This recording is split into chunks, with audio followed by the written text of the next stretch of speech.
Alright everyone, while we are waiting for the next ban and restricted list update, we are going for a set review. So Tarkir Dragonstorm is a new standard legal set. I'm not excited about it. There are a lot of interesting stuff like mobilize and audio set mechanics, but to be honest, they are pretty weak. So I'm not expecting any card to be impactful or at least playable like Pactal Terror from the previous set from Ether Drift. In this case, we have a couple cards that can be played even in already established decks, but to be honest, I found a lot of cards very weak. So starting with the white color, I think we should go take a look at Beer of Glory, which could be somewhat decent card in White Weenie or similar decks. There's already a card, the Steedward Unicorn, if I remember correctly the name. Well, that's at least a unicorn, so we can't not really be wrong by just telling you that it's a horse with a horn. So this card is similar to the unicorn thanks to its ability. So you can pump your creatures in a way similar to Guardian's Pledge, but it is also a decent beater since it is a 2-1 with first strike, but it doesn't really resolve any issue with the deck. So while the unicorn isn't really great in White Weenie, Beer of Glory is probably just worse than the unicorn because it requires an extra mana to activate its ability, and also you can kill it with stuff like Shambling Gust, and doesn't solve the issue of the deck not having any way to counter cards like Drawing Sorrow and the Great Weapon, so the red mana, red Master Emerald spells. We have Fortress King Guard as another similar card to an already existing one. So Raise the Alarm is a similar card because it generates 2 creatures with 2 mana. But those creatures has just 1/1, while Fortress King Guard is a 1/2 that can be command 2/3 or just generate a creature. In my opinion, the card is not really good because we don't really need more 2 or higher mana cost card for that kind of strategy. More or less, we need more copies of Traveling Inspector or better copies of Traveling Inspector, and of course, better copies of Guardian's Pledge, but we are still far from having those cards. Then we talked about Traveling Inspector. There is Martyr Devotee. Martyr Devotee is very similar to Traveling Inspector thanks to its mana cost and body. Doesn't generate any value, just scry 2 when it enters on the battlefield, and as also another ability, so it can fix the mana, and that's very unsurprising. I mean, there's a cycle of 5 common cards that does something and then also fix the mana. Maybe the white one, so my DOT is the best one, but to be honest, I can't really like this card. It's just very weak, especially compared to the cards already existent in the format. So I think we should just go over the minor stuff and go down to a better discussion of the more likable, the more interesting cards like Riling Doombreaker. I kind of like Riling Doombreaker because it is an omen, double faced card. Well, I don't really remember the name for this specific kind of card, but it is very similar to the Adventures, printed in the same set as Oko and whatever. I think this stuff is very less powerful compared to the Adventure cards because it doesn't generate 2 for 1. Because you know, when you are solving an omen instead of an adventure, you are then shuffling the card into your library. So it is just yeah, double faced card that you can play both in early game and in late game. So the white one generates at first a 2/2 white soldier creature token, which is a good rate because it is a crystal bear, but in white. And then in the late game, it can become a sort of Sarah Angel because it can be a 4/4 for 5 mana with vigilance and flying. To be more specific, it gives a +1/+0 to another creature, right? Yeah, another target creature you control. But is still, I think, good enough. You are already playing stuff like the big flying bird from the whatever it is called, the Lord of the Rings set. But in that specific case, you can also cycle the card in the early game. So being a land is probably better, at least in the first few turns. But then in late game, those two cards are kind of similar because they can both fill the mana curve, but they are also a decent card by themselves, to be honest. Alright, so after watching the other cards, I think there's nothing much playable. So I'm just trying to go as fast as possible because, you know, wasting time. So to cast, I don't really think it is worth to talk about. It's probably just a waste of time. So we have the another set ability, Renew, which is very weak. Is just a sort of flashback cost on Sultai cards. You can tap mana and excite the creature to do some kind of ability. Most times it's just putting +1/+1 counters on creatures. So compared to the cards that are have been printed uncommon on or which are higher rarity, the common cards are just much weaker. Well, that's of course a fact. But to be honest, the set design is just a sort of, yes, we are starting by designing the rare cards or the uncommon cards, and then finally, since we needed to fill the set, we are just bringing down the power level of the already printed card to common. So the common cards are just uncommon or rare with a higher mana cost or a far weaker ability. So for that reason, I'm not very excited with the design of the few recent sets, and I'm not surprised but not seeing any relevant card in this set. So there's the Omen creature in blue, which is very bad in my opinion, because if you remember Fire and Ice, the card is not played anymore.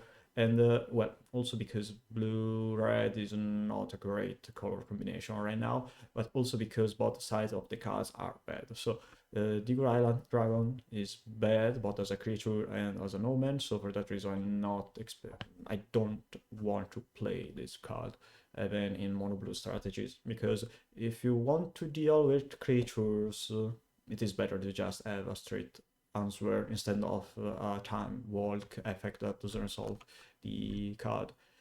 Then we have Focus of the Mind, which is a draw spell. You can draw 3 cards and discard a card, and if you already played a spell in this turn, the spell costs 2 less mana.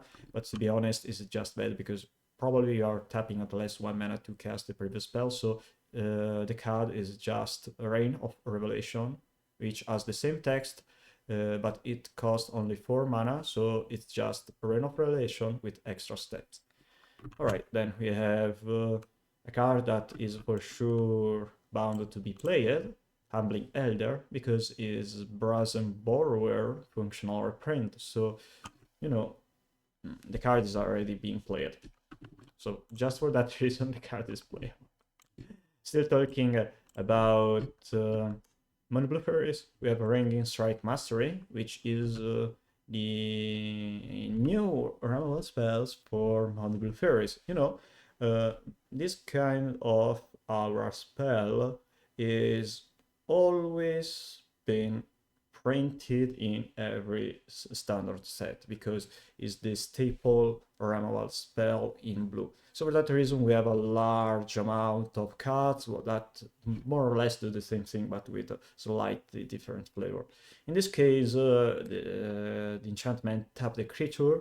The creature doesn't tap, but it gains a new ability, which is pay 5 mana and tap this creature. Yeah, you can generate infinite mana if you enchant your Priest of Titania, but you can also try to play a sort of pacifism on your opponent's creature, which is good, unless they have a Current Ranger or something similar. Well, I think Game Strike Mastery is quite good for what the mono blue forest deck can do with a 1 mana removal spell, so I'm not surprised if the card could be eventually be played in the format, because you know when you're playing mono blue fairies, you don't really wanna let your opponent have it much time to win the game. So maybe forcing your opponent to tap 5 mana just to tap the creature could be good, because you are forcing your opponent to choose between do something relevant or just untapping one creature you tapped in an early game. So it is maybe good enough. Well, then we have Sig Appraiser. So Sigit Oracle, but instead of being a 1/3 is a 2/1, so much weaker. But there's another cool aspect on it. So the cards, instead of putting one card on the bottom of your library, it put it in the graveyard. So you are still able to have access to both cards you are looking with Sig Appraiser. So it is quite good in decks like Familiar. But in my opinion, Sigit Oracle having a huger body just makes the difference, because you can kill this creature with whatever stuff you want, because it just has the 1 in toughness. So for that reason, it's probably still better Sigit Oracle, and I'm not sure how many copies of Sigit Oracle I want to play. The most relevant part of this card is its converted mana cost, because by forcing you to pay 3 mana instead of just to say paying just 2 mana, makes this card way worse compared to stuff like Ogre of Bolas. So if the card costed only 2 mana, it would be way better than Ogre of Bolas or Plagiar Archaeologist in a lot of blue-based decks, but by costing the wall 3 mana, like Sigit Oracle, the card is just another print of Sigit Oracle. There's Unending Whisper. I don't really like the card. In my opinion, even though you can play it in Terror, there are 2 flaws on this card. The first one is just the effect, so you draw 1 card. Stop. The second one is its harmonized cost, because you are forced to pay 6 mana or tap 1 copy of Tolarian Terror and tap 1 blue mana to draw another card. Alright, so you are supposed to play this card from your hand or from your graveyard, because I think the flashback cost is not really good. You are paying 1 mana to draw 1 card when you can play Deep Analysis and draw 2 cards if you cast it from your graveyard, and you aren't required to tap 1 creature to cast Deep Analysis from your graveyard. And finally, there is the sorcery's cost, the sorcery speed of this card, but in my opinion, you just don't want to tap your Tolarian Terror. When you play your creatures like Tolarian Terror, Kuma Gangler, or Cryptic Serpent, you want to use them to block or to attack. So by forcing you to not attack to generate a card advantage, you are just playing a non-combo with your game playing creatures. So in my opinion, Unending Whisper is just a worse copy of Deep Analysis. So for that reason, I think it is better to not play the card. In black, we have a bunch of cards that I don't even want to talk about them, because those are just really repetitive card design we already have another set expansion, and those cards weren't even good at that time. And in this case, we don't really have some new addition to the effects of those cards. We just have the same cards or a slightly different cards. Like Alicia's Legacy, two mana to cast an instant speed that gives that touch and indestructible. I think we already have another card with the same text. So for that reason, the card is kind of unplayable. We have them on a couple removal spells like Caustic Exile, a Dragon Prince, which are really good if you're able to cast them discounted. But the issue with those cards is you need a dragon, or you need to target a dragon when it comes to Dragon Prey. So thanks to not having dragon creatures, relevant dragon creatures in the format, I think those cards are just worse compared to whatever card you can play instead of them. So there's the Omen Dragon in black, which is really bad, truly bad. I mean, you don't want to spend 6 mana to cast a free 5 flying dragon that when it enters the battlefield, you can exile to cards from a graveyard, right? So it is a very weak graveyard 8 card because it costs far more mana than it is supposed to be. And the Sorcery Omen card, even though it throws you a card, is just a single +1/+1 counter on a creature, so it's really bad.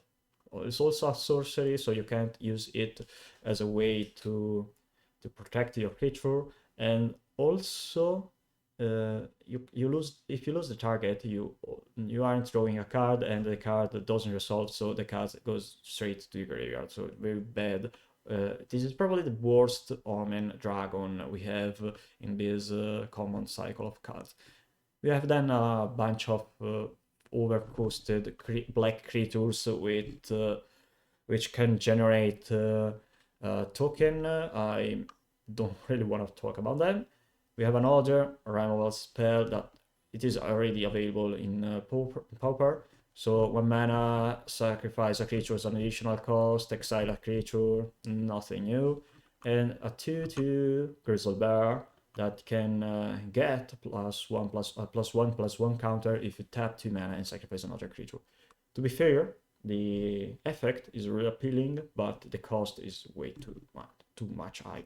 Alright, so in red we have a bunch of creatures that we were able to see in a way in another standard set, like 2/1 for 2 mana, hasty creature with flurry. So whenever you cast your second spell each turn, this creature deals 1 damage to each opponent.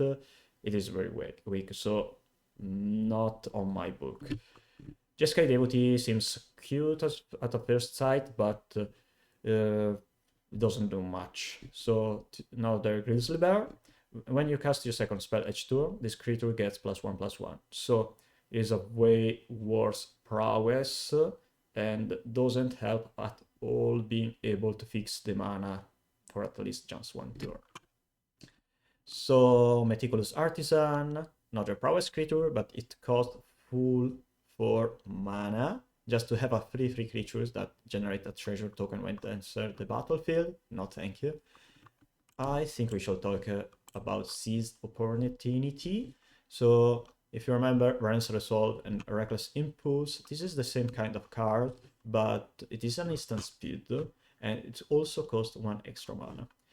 But also, instead of just drawing two extra cards, you can pump up to 2 creatures. So it gives +2/+1, so cute. But you can also eventually exile the top 2 cards of your library, and you can play them until your next turn.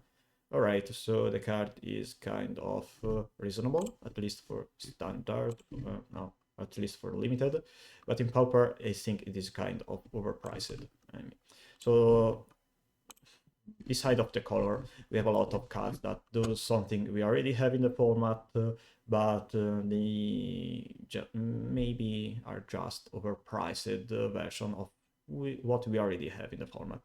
So there is the red Omen, Stormshriek Feral, 5 mana for a 3/3 creature with flying haste and a sort of fire breath effect. You can cast it as a tormenting voice. You discard a card and draw 2 cards. So the card is kind of playable if you play Burst Bully, because you know, you have a better tormenting voice, but I'm not sure how many copies of tormenting voice you want to play in Burst Bully. It is good, the card, but it's not so good. So I think we can take our time to think over it if there is this change to play in a sort of Madness or graveyard related deck, but it is not probably the case, even if the card is good by itself. So Wild Ride, probably another card for Mono Red Blitz. For 1 mana, you gives +3/+0 and haste to a creature, but to be honest, it is probably not much worth, because I guess you are supposed to give haste to a creature to get a sort of advantage from it, but when you are playing Izzet Blitz, you are very likely to play first the creature and then attack the next turn.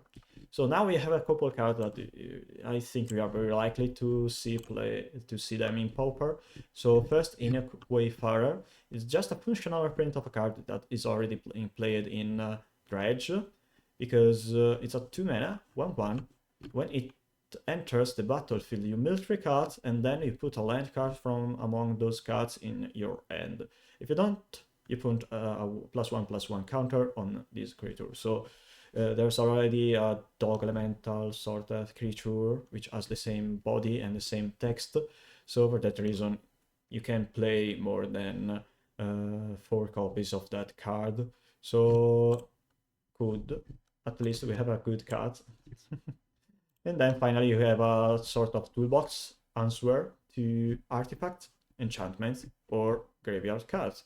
So I think you can play the card in the main deck of stuff like Turbo Fog or even Giant Wildfire, because you have an answer to Makeshift Munition, Blood Fountain, or even Nihil Spellbomb, and you can also eventually exile 1 card from a graveyard just to draw 1 card. It is also very cool, and it seems good as a way to counter Viscerator Insight if your opponent casts it and then doesn't immediately have enough mana to flashback it, because you can exile the divination spell from your opponent's graveyard and then also draw a card. So it's just a 2-for-1, a sort of duress that gets you back 1 card. I like Do Suit Earth Carver, because by paying 6 mana you get a 4/4 with Rich, which when it enters the battlefield, it either create a 3/3 white spirit creature token without flying. Be aware of that. Every creature you generate with the Endurance ability doesn't have flying, beside being spirit. And if you don't want to create a token, you can just give 3 +1/+1 counters on your creature. So you have a 7/7 by just paying 6 mana. So it's a good trade. It's a good rate. It is kind of reasonable if you are expecting to face a lot of decks like Monoblue Fairies or Boros Synth, but the card by itself is not really good. So I'm thinking of playing it in Guru Ramp or in a similar strategy, but it is probably not the right metagame right now. So we can move to another couple cards that could be playable in Gruul Ramp, like Piercing Exhale. Piercing Exhale is just another copy of Ramp True. If you control a dragon, or if you reveal a dragon from your hand, you can also surveil 2. But to be honest, it's just another additional copy of Ramp True from my point of view. Sagu Pummeler is just Bannerhead Cruise Shock, which instead of having Trample, it has Reach, so kind of good against Fairies, I guess. Because similar to Cruise Shock, because you can exile it from your graveyard to put a couple +1/+1 counter on a creature. Also, it gives the Reach counter on that creature, so it is kind of reasonable. But Cruise Shock is still better because you can also discard it from your hand thanks to their reinforceability to give a couple +1/+1 counters. So until now, we don't really have good stuff. So there is Sagu Wildling, which I like it. It's very similar to Genor's Ant. So maybe it is time to play 8 copies of Genor's Ant. By tapping 1 mana, you search your library for a basic land card, and then in the late game you have the Dragon. So a 3/3 flying creature that gives you back 3 lives when it enters the battlefield. So keep in mind, Omen, the Omen card is not the same stuff as the Adventure. So when you are casting the Omen, you are also shuffling the card in your deck, in your library, and that is kind of cool if you are playing a deck like Balustrade Spy combo, because if you mill yourself with a Balustrade Spy, then you can eventually cast Sagu Wildling just to have another extra card in your deck. Just to not mill out yourself, you can effectively pay 1 green mana every turn to not mill out. Yeah, you aren't able to get access to extra sources, but you still have a way to not die immediately. Then we have a bunch of cards that is not good. And finally, we have these fancy 3 colored cards that each year cost you colored mana or 2 colors mana. So I think we should take a look at them, not as a 3 mana spells, but as a sort of 4 mana spells that cost double colored mana. So they may cost 2 colorless, and in example 1 green and 1 blue, and do something. So if you are able to see a sort of playable cards among them, we can play them in bicolor or 3-color strategies, but in my opinion, all of those cards are very bad. So this Sultai one doesn't generate a card vintage, it's just gives you a sort of surveil on your top of the library. Similar way to the Jiskai one that puts back on the top of your deck 1 card from your graveyard. The Mardu one maybe is playable because 3/3 for 3 mana is good enough, but in the format there is both Galvanic Blast and Lightning Bolt, and also you don't get a really advantage from the card by itself because Mobilize doesn't generate a huge amount of tokens. Whenever you attack, you are, yes, indeed, creating 1 token, but then you are also forced to sacrifice it at the end of turn. So kind of pointless.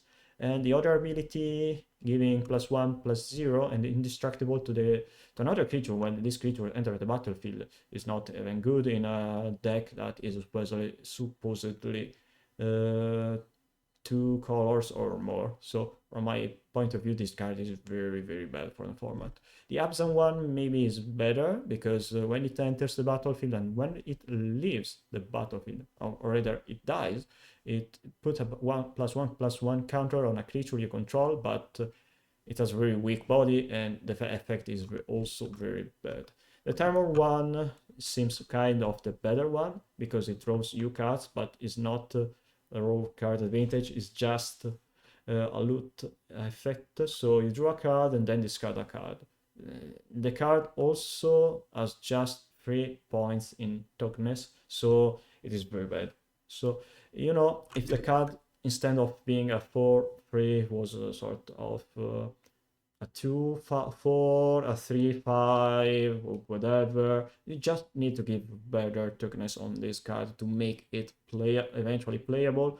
But also, you know, instead of giving a greater toughness, you just can make it a sort of overcosted Muldrifter, and that will eventually make it even more playable. Just let it draw a card, or even better, draw 2 cards that will eventually make the card playable.